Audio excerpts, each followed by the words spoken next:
क्या आप जानते हैं कि अगर अरावली पर्वतमाला खत्म हुई तो राजस्थान ही नहीं बल्कि दिल्ली एनसीआर क्षेत्र भी जो है वो प्रभावित हो जाएगा।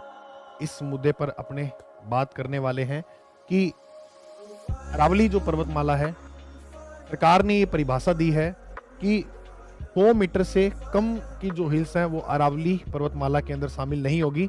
इसका मतलब सीधा सीधा ये है कि खनन माफियाओं को पूरा पूरा लाभ मिलेगा। एफसीआई की रिपोर्ट ये बात कहती है कि 8.7% जो अरावली में चोटियां हैं, हिल्स हैं, वहीं 100 मीटर से अधिक ऊंची हैं। इसका मतलब ये हुआ कि 90% प्लस जो अरावली पर्वतमाला में चोटियां हैं उनकी ऊंचाई 100 मीटर है ही नहीं, 100 मीटर से नीचे है। यानी अरावली पर्वतमाला है, इससे बहुत से लोगों का जो जीवन है वो चल रहा है।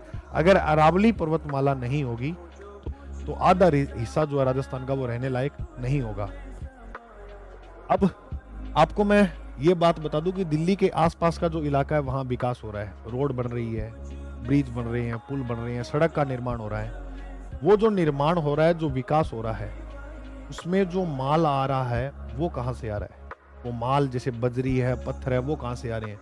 वो आ रहे हैं अरावली। और ऐसे में तो अरावली खत्म हो जाएगी, अरावली का अस्तित्व खत्म हो जाएगा। विश्व की सबसे दुनिया की प्राचीन पर्वतमाला हमारे राजस्थान में है और ये दुनिया की सबसे प्राचीन जो पर्वतमाला है, इसके अंदर विभिन्न प्रकार के आपको खनिज मिलेंगे। पर्यावरण संवेदनशील क्षेत्र भी है, ये हरियाली भी आपको खूब देखने को मिलती है। अधिकतर नदियों का यहाँ से उद्गम होता है। राजस्थान की एक तरह से लाइफ लाइन है, जीवन रेखा है अरावली पर्वतमाला। यहाँ पर आप देख रहे हो इतना हरा भरा क्षेत्र अरावली का। जब यहाँ ये खनन माफिया आएंगे, है ना, इसका जब खनन होगा इस क्षेत्र का, तो यहाँ पर ये सब पेड़ जो है वो उड़ा दिए जाएंगे। क्योंकि देखो ऐसे तो है नहीं कि पत्थर आज से काफी साल पहले जो अपने पढ़ते हैं कि रामायण में हनुमान जी ने पत्थर उठाया था, इसलिए लक्ष्मण जी की जान बचाने के लिए। आज ये पत्थर जो हटाया जा रहा है, किसकी जान बचाने के लिए? यहाँ जान नहीं बचाई जा रही है, यहाँ पर जो है जान वो ली जा रही है या नहीं है? यहाँ पर कितने जो जीव जंतु रह रहे हैं, है या नहीं? लगभग अभ्यारण्य अपने को सबसे ज्यादा यहाँ देखने को मिलते हैं। कोई भी आप दृष्टि से देखोगे, संगन वन की दृष्टि से देख लो, जो भी है यहीं देखने को मिलते हैं। जहाँ पेड़ ज्यादा होंगे वहां जैव विविधता होगी, विभिन्न प्रकार के जीव होंगे। अब जब ये चीजें खत्म हो जाएंगी तो जीव कहाँ जाएंगे? वो तो सभी बातें हैं। चलिए एक एक करके इसके ऊपर जो है वो अपनी चर्चा करते हैं।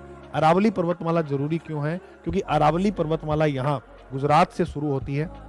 अरावली जो पर्वतमाला है वो गुजरात से शुरू होती है और गुजरात से यहाँ दिल्ली की रायसीन पहाड़ियों पर जो है इसका समापन होता है।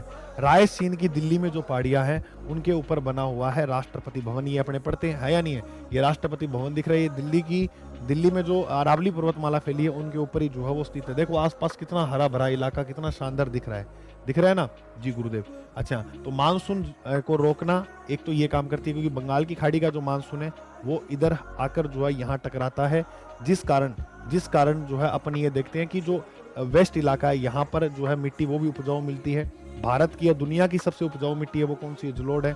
इसके अलावा अगर अपने बात करें तो इस बेल्ट में इसके कारण हरियाली भी खूब देखने को मिलती है।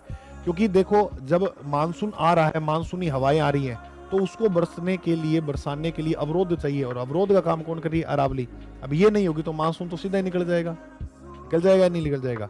अच्छा, ये जो ईस्ट का इलाका है यहाँ पर अपने को देखने को मिलता है मरुस्थल। बिल्कुल, जब अरावली पर्वतमाला नहीं होगी तो ये जो मरुस्थल है, अब ये दीवार की तरह काम कर रही है, मरुस्थल को रोक के रखा है। अब ये नहीं होगी तो अरावली पर्वतमाला नहीं होगी तो ये मरुस्थल भी जो है आगे बढ़ेगा, जो हरियाली और मृदा ये जलोढ़ है इनको खत्म कर देगा।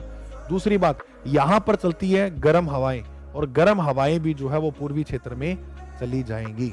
गर्म हवाएं जो है वो भी कहाँ है? पूर्वी क्षेत्र के अंदर आपको देखने को मिलेंगी।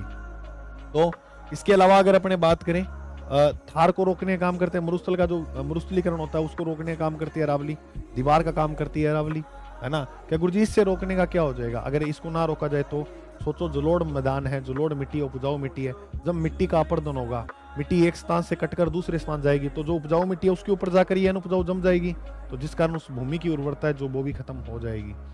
गर्म हवा को रोकने का काम करती है। भूजल का रिचार्ज जो है वो अरावली पर्वतमाला द्वारा किया जाता है। अधिकतर नदियों का उद्गम होता है अरावली पर्वतमाला से। तो कितने लोगों का जीवन यापन, कितने लोगों का घर चला रही है अरावली पर्वतमाला, है या नहीं है? आज क्या, यानी आज ही की दृष्टि, वर्तमान की दृष्टि से ही अरावली इंपॉर्टेंट नहीं है, प्राचीन काल से ही अरावली पर्वतमाला की इंपॉर्टेंस जो बहुत ज्यादा रही है राजस्थान में, है या नहीं है? बिल्कुल। और सबसे बड़ी बात जैसे ये यहाँ पर अपने हिमालय पड़ते हैं, हिमालय जरूरी है क्योंकि मध्य सेंट्रल एशिया से जो ठंडी पवनें आती हैं, है ना, कोल्ड विंड आती है, उनको रोकने का काम कौन कर रहा है? हिमालय पर्वतमाला। इसी प्रकार जो हॉट विंड है, हॉट गर्म हवाएं हैं, उनको रोकने का काम कौन पर्वतमाला कर रही है? अरावली पर्वतमाला कर रही है। अरावली पर्वतमाला में खनन हो रहा है तो इसका क्या नुकसान होगा? देखो नुकसान मैं आपको साफ साफ बता देता हूँ। ये जो आपको हरा भरा बेल्ट दिख रहा है, देखो कितनी शानदार है। ये अरावली के चित्र सारे जितने भी अपने अपने बोर्ड पे लिए हैं, ये सारे अरावली के चित्र आप देख पा रहे हो दूर तक। अब मान के चलो यहाँ 100 मीटर से कम ऊंचाई की जो चोटियां हैं उनको ये खत्म, क्योंकि खनन करेंगे तो ऐसे थोड़ी है कि खनन में सीधा यहाँ पर पेड़ पौधे उनको काटेंगे, नहीं नहीं, यहाँ पर उनको भी उड़ा देंगे। और ज्यादातर मैं आपको बताऊं, अब खनन की परिभाषा क्या है, मान लो खनन के लिए इतना इलाका दे दिया कि इस पे आपको खनन करना है, अब ये यहाँ तक नहीं रुकेंगे। अब यहाँ पर मान लो इनको 80 करोड़ रुपए का खनन हो रहा है, मान लो 80 करोड़ का लाभ मिलेगा। अब ये क्या करते हैं, 10-15 करोड़ रुपए यहाँ अधिकारियों को खिला देते हैं और यहाँ पर खनन का रास्ता जो है, वो एरिया जो है वो बड़ा करवा लेते हैं, जिस कारण इनको यहाँ पर मुनाफा क्या होगा ज्यादा। अब इन्होंने तो कितने करोड़ दे दिए, 10 करोड़ रुपए मान लो लगा दिए, अब फायदा पता नहीं कितना लेंगे। तो ये जो अवैध खनन है ना, यह भी अरावली का अस्तित्व जो है वो खत्म कर रहा है। अरावली का अस्तित्व जो है, अगर नुकसान की बात करें तो एनसीआर क्षेत्र है, वहां भी धूल भरे तूफान जो है वो देखने को मिल सकते हैं अपने को। इसके अलावा बात करें तो पानी का संकट, ये आप मेरी बात ध्यान से सुन लेना, वो दिन दूर नहीं है जब अपने पानी खरीद कर जो है यूज करना पड़ेगा। पानी का संकट इतना खतरनाक हो जाएगा अगर अरावली पर्वतमाला का अस्तित्व नहीं हुआ। अधिकतर नदियां जो पर्वतों से निकलती है, पठारों से निकलती है, और वो कहाँ है? अरावली में है। बिल्कुल। तापमान बढ़ेगा और तापमान बढ़ा तो ग्लोबल वार्मिंग की समस्या देखने को मिलेगी। क्यों? क्योंकि जैसे जितना ज्यादा जो ऊंचा बेल्ट होता है अपने को पढ़ने को मिलता है, 165 मीटर की हाइट पर जाने पर 1 डिग्री तापमान जो वो क्या हो जाता है? कम हो जाता है, ये पढ़ने को मिलता है। बिल्कुल सर, तापमान बढ़ेगा। एक कभी जब मैं वर्ल्ड ज्योग्राफी पढ़ रहा था तो अंटार्कटिका महाद्वीप पढ़ रहा था, उसमें पढ़ा था कि पृथ्वी का मान लो जब भी अंत होगा ग्लोबल वार्मिंग कारण, तो कैसे होगा? डूबने से होगा या बर्फ के पिघलने से होगा। तो याद रखना, अंत जो होगा वो डूबने से होगा। कैसे? ओजोन जो परत है उसमें छिद्र माना है, छिद्र बताया गया, बिल्कुल माना है। अब छिद्र जो बताया गया है, अब सूर्य किरणें सीधी कहाँ आ रही है? धरती पर आ रही है। सूर्य किरणें सीधी धरती पर आ रही है, धरती पर सूर्य किरणें आएंगी। अब रेगिस्तान इलाका ज्यादा फैलेगा, रेगिस्तान का इलाका ज्यादा फैलेगा। रेगिस्तान में जो बलुई मिट्टी पाई जाती है उसके कण होते हैं बड़े, उसके कण क्या होते हैं? बड़े। कण बड़े होंगे तो सूर्य किरणें बहुत अधिक गहराई तक चली जाएंगी, जिस कारण ये जो भूमि है वो बहुत ज्यादा अधिक गर्म हो जाएगी। अधिक गर्म होगी तो इसका मतलब धरती का टेम्परेचर जो बढ़ेगा, तापमान बढ़ेगा। तापमान बढ़ेगा तो जो बर्फ है वो पिघलने लग जाएगी, और बर्फ पिघलेगी तो जल का स्तर है वो बढ़ जाएगा। जल का स्तर बढ़ेगा। आप देखो, मान के चलो जैसे मुंबई है, गोवा है, उसके पास आपने देखा है बिल्कुल अपने को समुद्र दिखता है। अब उस जल का स्तर बढ़ा तो ये लो स्थल भाग पर आ गया, तो आपदाएं आएंगी, है या नहीं है? नुकसान बहुत ही ज्यादा है मेरे भाई। इसके अलावा रेगिस्तान फैलेगा, सबसे बड़ा नुकसान ये है। अब राजस्थान में पूरे में रेगिस्तान फैल गया तो है या नहीं है? हाँ, आप कह सकते हो गुरुजी इसके फायदे भी तो है कुछ, जैसे मानसून अरावली के समांतर होकर निकल जाता है, या आप 2-3 फायदे गिना दो। अरे 2-3 ही फायदे हैं, नुकसान कितने? 98 नुकसान है, 2 फायदे हैं, तो मतलब वाली क्या बात है या नहीं है? तो मेरे भाई सभी जितने भी साथी हैं, आपसे मैं ये हाथ जोड़कर गुजारिश कर रहा हूँ, इस अरावली बचाओ अभियान में आपको जो है वो जुड़ना है। अपने महाराणा प्रताप पढ़ते तो महाराणा प्रताप जी के संदर्भ में आपने सुना होगा, हूँ लड़ो घणो हूँ सयो गणो, मेवाड़ी मान बचावन ने, वो 5 नहीं राखी रण ने, बीरारो खून भावन ने। तो अपने को अरावली पर्वतमाला के लिए, अरे भाई ये राजस्थान वो भूमि है, वो धरती है जिन्होंने वृक्षों को बचाने के लिए जो बलिदान दिया है। यहाँ तो बात आ रही है पूरी अरावली पर्वतमाला की, हम जान भी दे देंगे अरावली पर्वतमाला के लिए, है या नहीं है? बिल्कुल, आप सभी प्यारे साथियों का ये कर्तव्य बनता है, यह फर्ज बनता है कि आप अपनी तरफ से जितना हो सकता है वह उतना सहयोग करना है अरावली बचाओ आंदोलन में।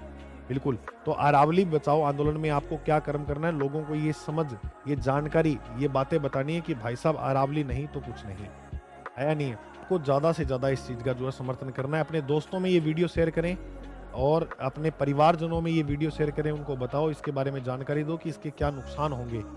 बिल्कुल, तो आप एजुकेटेड हो, पढ़े लिखे हो, उम्मीद करूंगा ये बात समझे होंगे। मिलते हैं अगली क्लास में, अभी के लिए जय हिंद, जय भारत।